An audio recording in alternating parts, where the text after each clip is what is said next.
咁記者李柏龍咧都係現場㗎。李柏龍，現場嘅最新情況係點呢？係啊，現場所見啦，我哋而家見到有部分嘅示威者咧係喺立法會嗰度咧搬嚟一啲鐵欄啦，擋咗喺呢個立法會嘅門。啲示威者咧，佢哋都嘗試從唔同嘅門口嗰度咧嘗試去進入立法會。現場咧，警方咧亦都喺度在場戒備。咁啱啱咧，頭先警方咧係施放咗一次胡椒噴霧啦。現場咧，頭先我哋亦都見到有部分人咧係用咗胡椒噴霧啦，坐咗喺地下上。喺立法會入面咧，而家大批警員咧係舉起咗個橫額啦，亦都咧手拉住手啦，擋住玻璃嗰度咧喺度戒備㗎。剛才咧，其中一個立法會嘅門咧，知道示威者衝擊之後咧，係有一塊玻璃係碎裂咗㗎。而家咧，我哋見到咧，其實大批示威者咧係不斷咧係將一啲鐵欄啦係搬到去立法會，未知咧一陣間會仲有咩行動。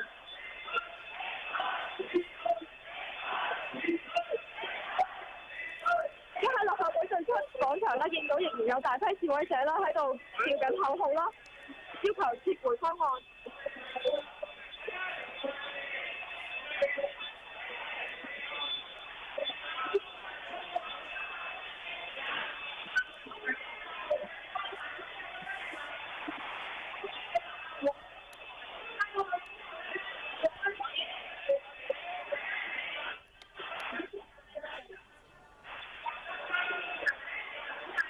而喺立法會啦，另一邊門口啦，你見到啦，有大批示威者咧係圍住嗰個門口，同警員啦係仍然喺度對峙㗎。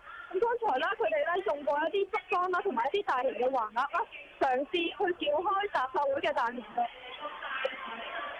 另一部同警方對峙啦，佢哋而家啦部分人士啦就喺立法會門外拉起咗一個大型嘅橫額，亦都組成咗個人牆擋咗喺立法會嘅門前。